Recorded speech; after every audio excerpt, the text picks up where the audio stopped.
patient standing first, and I'm gonna have them also elevate their elbow at 90, but now they're gonna supinate. So now we're testing for the biceps here, okay? So after that, the examiner is gonna place one hand on the scapula. You could have one hand on the scapula if y'all wanna go ahead and grab a patient as well and do it with me. I might have. So you could stabilize their scapula, or you could also try to touch for the bicipital groove, because that's where usually they're gonna feel some type of pain, okay? I'll be your patient. And you're gonna press some pressure on the distal forearm, or just like right below the elbow, so you could feel for the bicipital groove, and then you're gonna tell them not to let you go against you. So push and relax. Good. If your patient feels anything on their bicep or on the bicipital groove, then that's a positive test for tendonitis. Does anyone feel anything? No? Okay. So what you're gonna do is you're gonna have the patient's gonna elevate their shoulder. They're gonna be flexed 90 and 90, so 90 at the shoulder and 90 at the elbow. And for what you're gonna do is you're gonna support you're gonna support the back of the scapula, and you're just gonna hold at the elbow joint, and you're gonna internally rotate. And if there's pain, it's a positive test. That's it. Stabilize the shoulder. You're gonna internally rotate the arm and just lift it into flexion. If there's pain, it's a positive test. And if you're having trouble memorizing it, think of like an airplane. Think of So what you do is I'm gonna passively abduct, and then from 90, I'm gonna tell you to slowly lower it to your side, and I'm gonna stop helping you. So you're gonna slowly lower it, but I'm gonna stay close in case she does have the pathology, because I don't want excessive pain and I don't want her to drop it. So it would look like this. Okay, take over, slowly lower, and she's good. So excessive pain or a rapid drop is positive. Is the supraspinatus tendon. So what you're gonna wanna do is have your arm flexed to 90 degrees and have your thumbs pointing towards the ceiling. And it's basically like our MMT test or whatever. So if you just stabilize with on the scap, and then on your distal forearm, and you're gonna push down.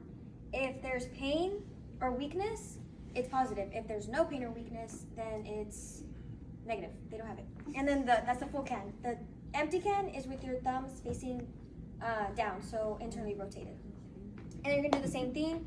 If you push down and stabilize. If there's pain or weakness, it's positive. If there's no pain or weakness, it's a negative. The patient 90 degrees elbow flexion, and slowly we're gonna external rotate. Do you have any pain? Okay. If the patient doesn't have any pain, it's negative.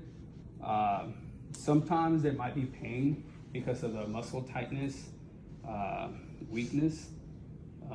Doesn't necessarily mean positive. So like I said, external rotate, and if there is pain, you're supposed to feel like it's dislocating. So if you feel like your arm is not dislocating, then it's negative. Good. I'm gonna have you do 90 degrees flexion and horizontal adduction.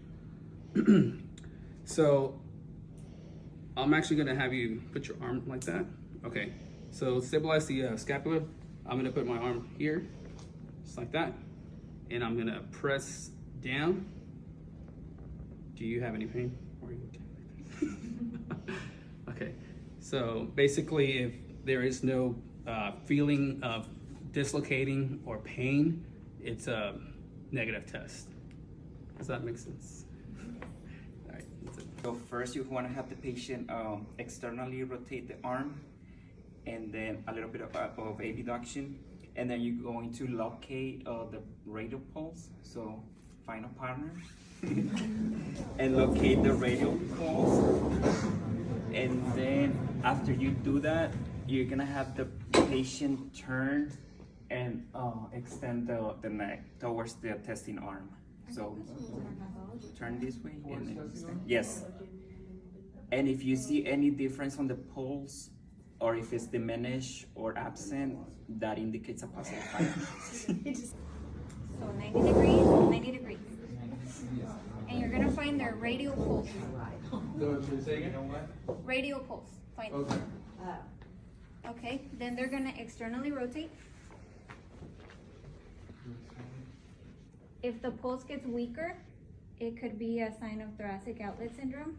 So see if it gets weaker, stronger, weaker, stronger. Now have your patient look away. If it stays the same throughout, no thoracic outlet. If it changes, positive.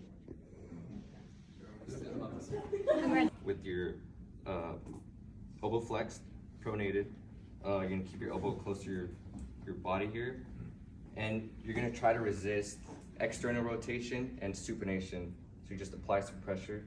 Go ahead, and you just kind of like the muscle testing. So it'd be more just like pronating, like right here. So Okay. you just resist. If they do have any pain, they would feel it here in the bicipital groove. Duck 90 degrees, you're gonna externally rotate, so thumbs out, and then you're gonna flex your elbows 90 degrees. Don't shoot position, you're going to do this for 3 minutes. So, I don't know, we don't have to do this for 3 minutes, y'all can do it for a little bit if y'all want. It can get, yeah. Let's do it for a little bit, we don't have to go for 3 minutes. So basically you do this, so if you do this for 3 minutes, after the 3 minutes have ended, if you weren't able to maintain your position, you had your motor function stopped working, or if you had like a lot of pain, or you had some loss of sensations in your extremities, that